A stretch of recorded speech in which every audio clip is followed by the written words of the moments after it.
The Black Cat by Edgar Allan Poe. For the most wild, yet most homely narrative which I am about to pen, I neither expect nor solicit belief. Mad indeed would it be to expect it, in a case where my very senses reject their own evidence. Yet, mad am I not, and very surely do I not dream. But tomorrow I die, and today I would unburthen my soul.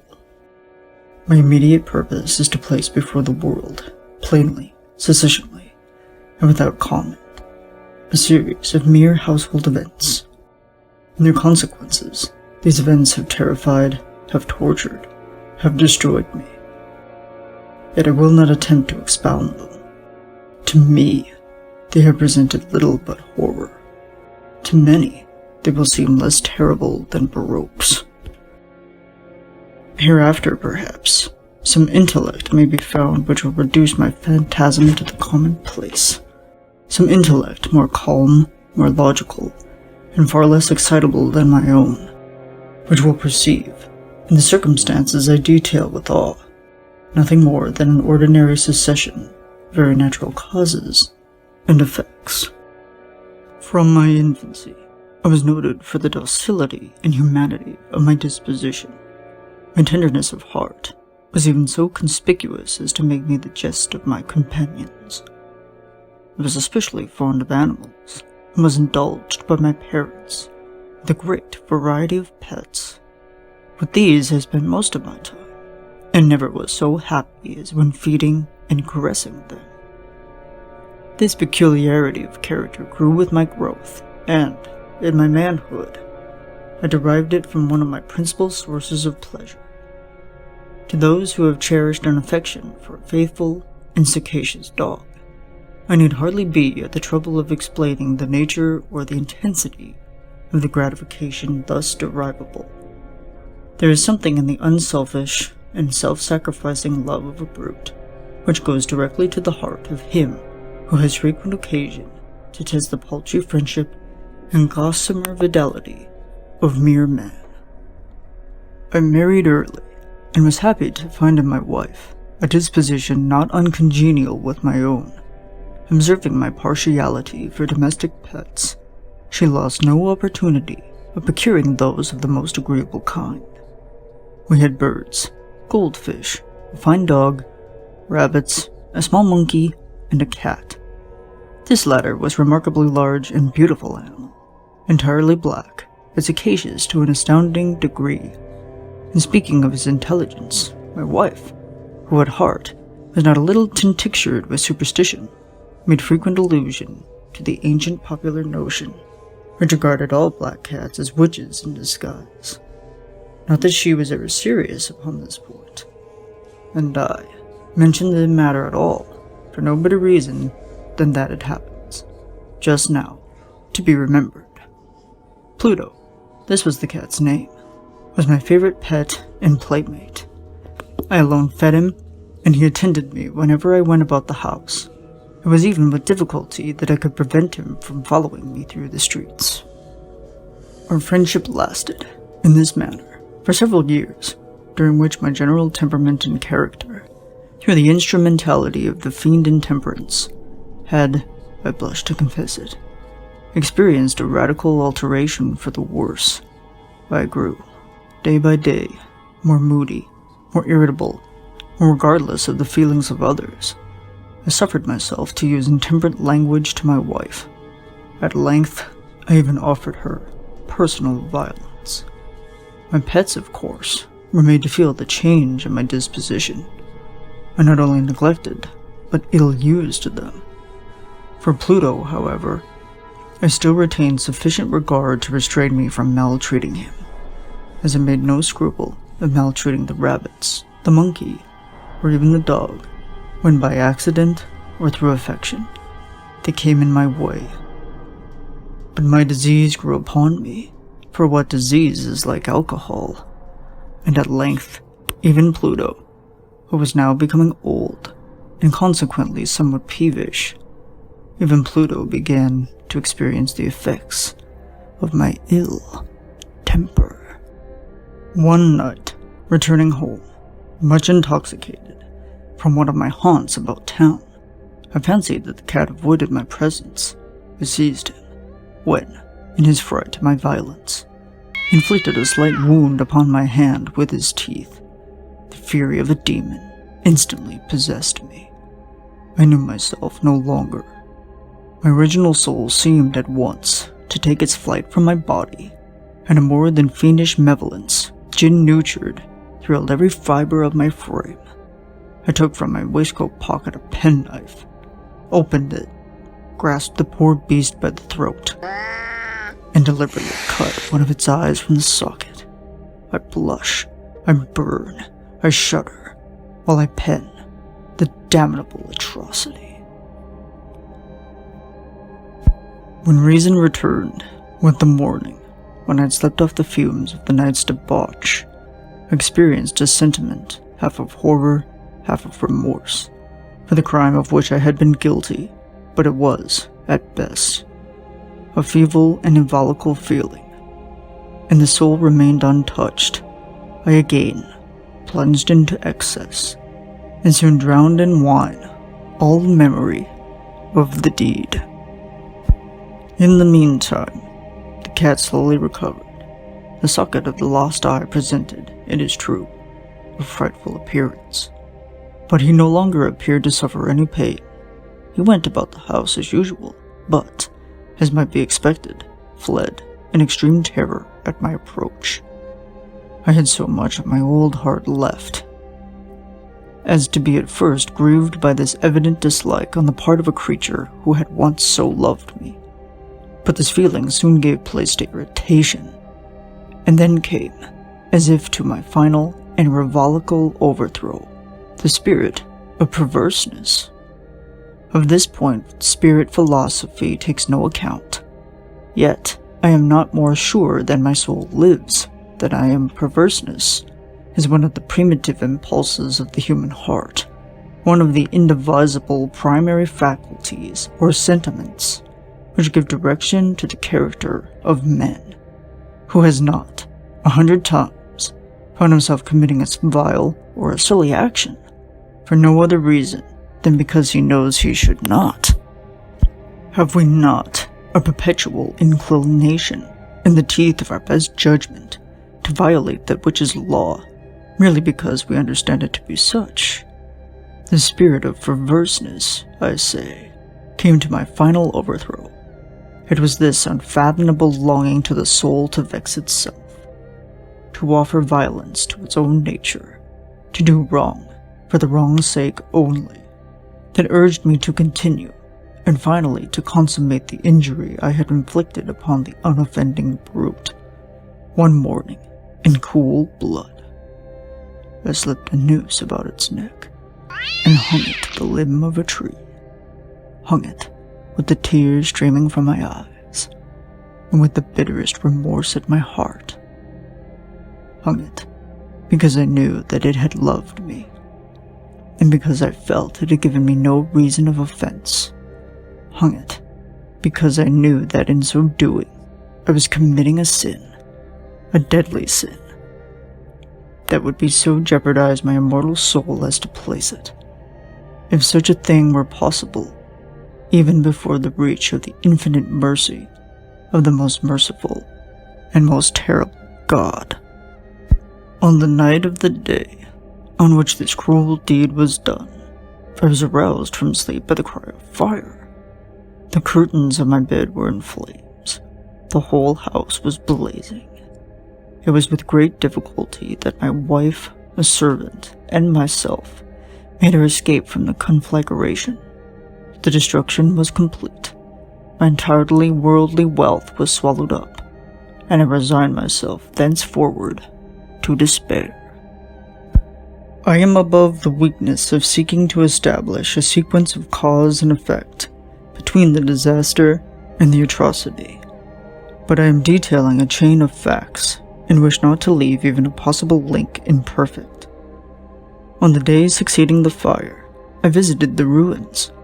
The walls, with one exception, had fallen in.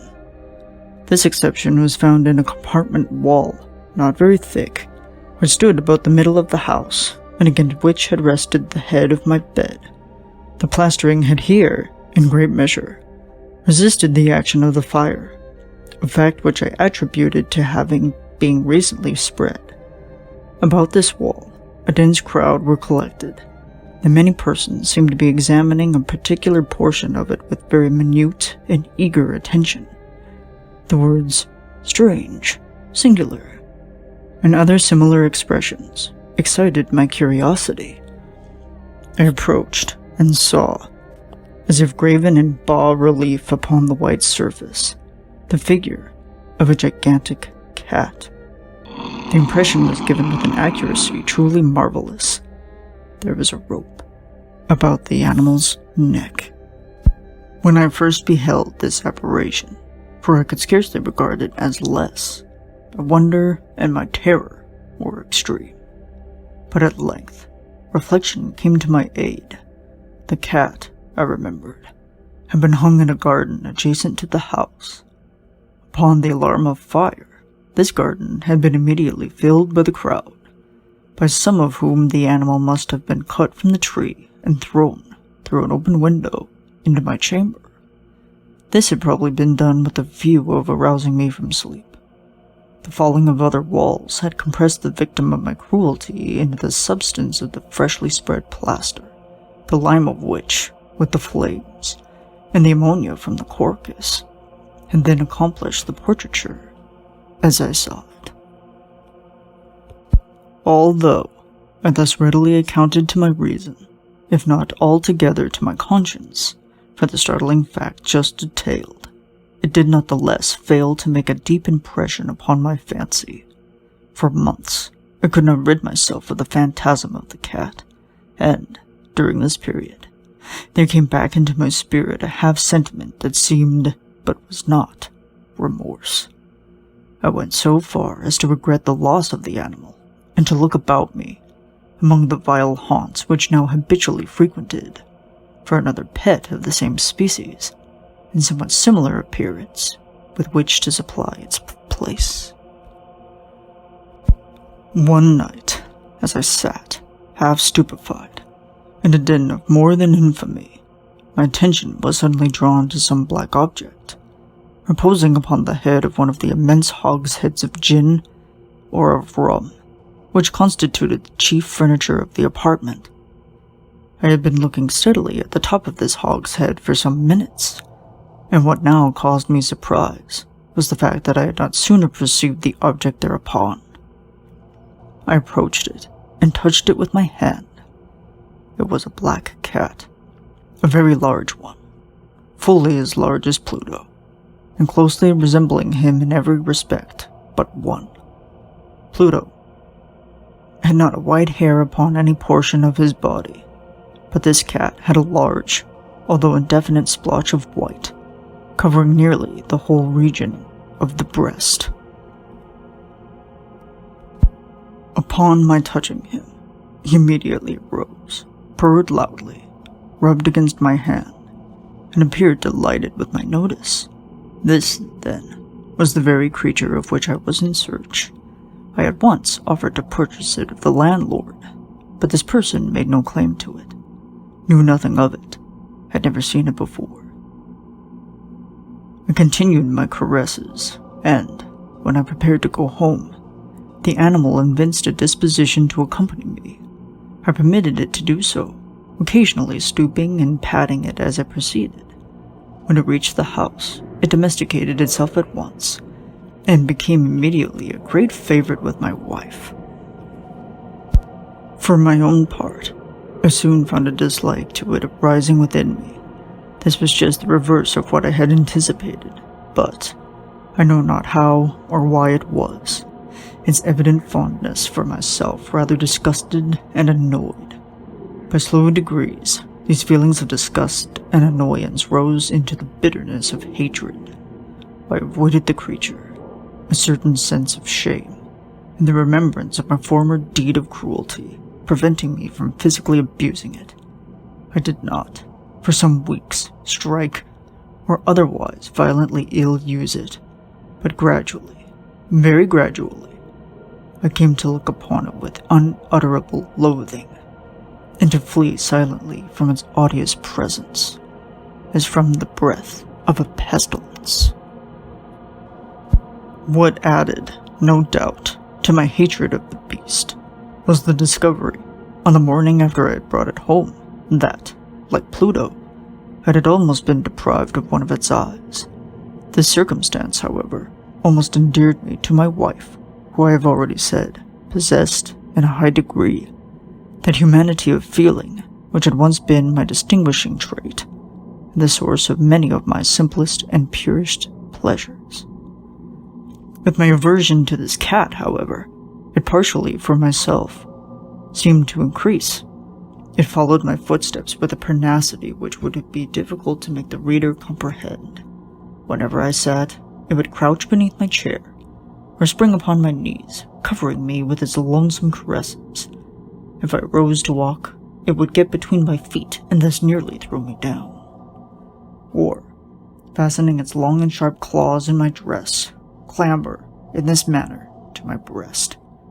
At such times, although I longed to destroy it with a blow, I was yet withheld from so doing, partially by a memory of my former crime, but chiefly, let me confess it at once, by absolute dread of the beast. This dread was not exactly a dread of physical evil, and yet I should be at a loss how otherwise to define it. I am almost ashamed to own, yes, even in this felon's cell, I am almost ashamed to own, the terror and horror with which the animal inspired me had been heightened by one of my merest chimeras it would be possible to conceive. My wife had called my attention, more than once, to the character of the mark of white hair, of which I have spoken, and which constituted the sole visible difference between the strange beast and the one I had destroyed. The reader will remember that this mark, although large, had been originally very indefinite, but, by slow degrees merely imperceptible, in which for a long time my reason struggled to reject it as fanciful, it had at length assumed a rigorous distinctness of outline. It was now the representation of an object that I shudder to name, and for this, above all, I loathed and dreaded, and would have rid myself of the monster had I dared. It was now, I say, the image of a hideous, of a ghastly thing. Of the gallows. Oh, mournful and terrible engine of horror and of crime, of agony and of death. And now, I was indeed wretched beyond the wretchedness of mere humanity, and a brute beast whose fellow I had contemptuously destroyed, a brute beast to work out for me, a man, fashioned in the image of the high God, so much of insufferable woe. Alas! Neither by day nor by night knew I the blessing of rest any more. During the former, the creature left me no moment alone, and, in the latter, I started, hourly, from dreams of unutterable fear, to find the hot breath of the thing upon my face, and its vast weight, an incarnate nightmare that I had no power to shake off, incumbent internally upon my heart. Beneath the pressure of torments such as these, the feeble remnant of good within me succumbed. Evil thoughts became my sole intimates, the darkest and most evil of thoughts. The moodiness of my usual temper increased a hatred of all things and of all mankind, while, from the sudden, frequent, and ungovernable outbursts of a fury to which I was now blindly abandoned myself, my uncomplaining wife, alas, was the most usual and most patient of sufferers. One day she accompanied me, upon some household errand, into the cellar of the old building which our poverty compelled us to inhabit. The cat followed me down the steep stairs, and nearly throwing me headlong, exasperated me to madness. Uplifting an axe, and forgetting, in my wrath, the childish dread which had hitherto stained my hand, I aimed a blow at the animal which, of course, had proved instantly fatal, had it descended as I wished. But this blow was arrested by the hand of my wife, goaded by the interference into a rage more than demoniacal. I withdrew my arm from her grasp and buried the axe in her brain. She fell dead upon the spot, without a groan. This hideous murder accomplished, I set myself forthwith, and with entire deliberation, to the task of concealing the body. I knew that I could not remove it from the house, either by day or by night, without the risk of being observed by the neighbors. Many projects entered my mind. In one period, I thought of cutting the corpse into minute fragments and destroying them by fire. At another, I resolved to dig a grave for it in the floor of the cellar. Again, I deliberated about casting it in the well in the yard, about packing it in a box as a merchandise, with the usual arrangements, and so getting a porter to take it from the house. Finally, I hit upon what I considered a far better expedient than either of these. I determined to wall it up in the cellar, as the monks of the Middle Ages were recorded to have walled up their victims. For a purpose such as this, the cellar was well adapted. Its walls were loosely constructed, and had lately been plastered throughout with a rough plaster, which the dampness of the atmosphere had prevented them from hardening. Moreover, in one of the walls was a projection, caused by a false chimney, or fireplace, that had been filled up, and made to resemble the rest of the cellar. I made no doubt that I could readily displace the bricks at this point, insert the corpse, and wall the whole thing up as before, so that no eye could detect anything suspicious. And in this calculation, I was not deceived.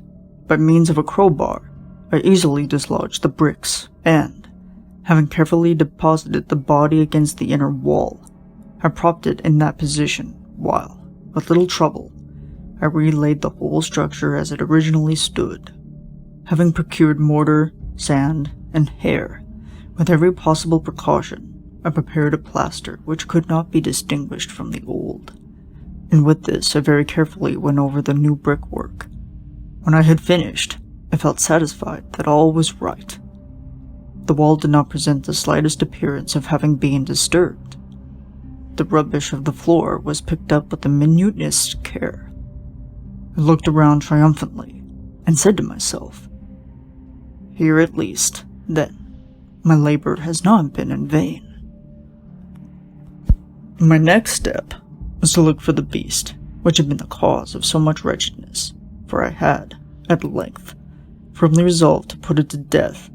Had I been able to meet with it at the moment, there could have been no doubt of its fate, but it appeared that the crafty animal had been alarmed at the violence of my previous anger, and forbore to present itself in my present mood. It is impossible to describe, or to imagine, the blissful sense of relief which the absence of the detested creature occasioned in my bosom. It did not make its appearance during the night, and thus, for one night at least, since its introduction into the house, I soundly and tranquilly slept. I slept even with the burden of murder upon my soul. The second and third day passed, and still my tormentor came not. Once again, I breathed as a freeman. The monster, in terror, had fled the premises forever. I should behold it no more. My happiness was supreme. The guilt of my dark deed disturbed me but little. Some few inquiries had been made, but these had been readily answered. Even a search had been instituted, but of course, nothing was to be discovered. I looked upon my future felicity as secured. Upon the fourth day of the assassination, a party of the police came, very unexpectedly, into the house, and proceeded again to make a rigorous investigation of the premises.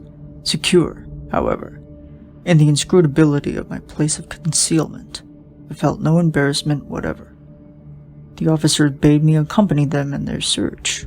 They left no nook, corner unexplored. at length, for the third or fourth time, they descended into the cellar. I quivered not in a muscle.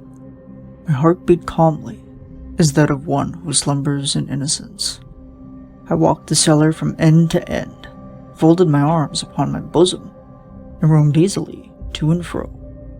The police were thoroughly satisfied and prepared to depart. The glee at my heart was too strong to be restrained. I burned to say if but one word, by way of triumph, and to render doubly sure their assurance of my guiltlessness. "Gentlemen," I said at last, as the party ascended the steps, "I delight to have allayed your suspicions. I wish you all health and a little more courtesy. By the by, gentlemen, this is a very well-constructed house." In the rabid desire to say something easily, I scarcely knew what I uttered at all. I man say an excellently well-constructed house. These walls— are you going, gentlemen? These walls are solidly put together. And here, through the mere frenzy of bravado, I rapped heavily with a cane which I held in my hand upon that very portion of the brickwork behind which stood the corpse of the wife of my bosom. But may God shield and deliver me from the fangs of the arch-fiend.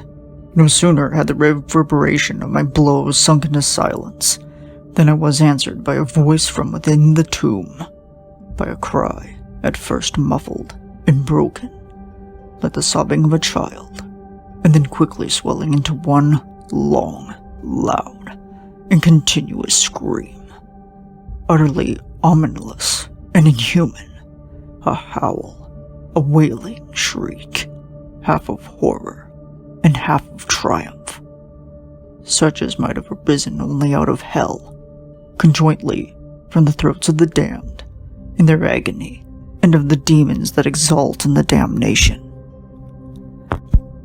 Of my own thoughts, it is folly to speak. Swooning, I staggered to the opposite wall. For one instant, the party upon the stairs remained motionless, through extremity of terror and of awe. In the next, a dozen stout arms were toiling at the wall.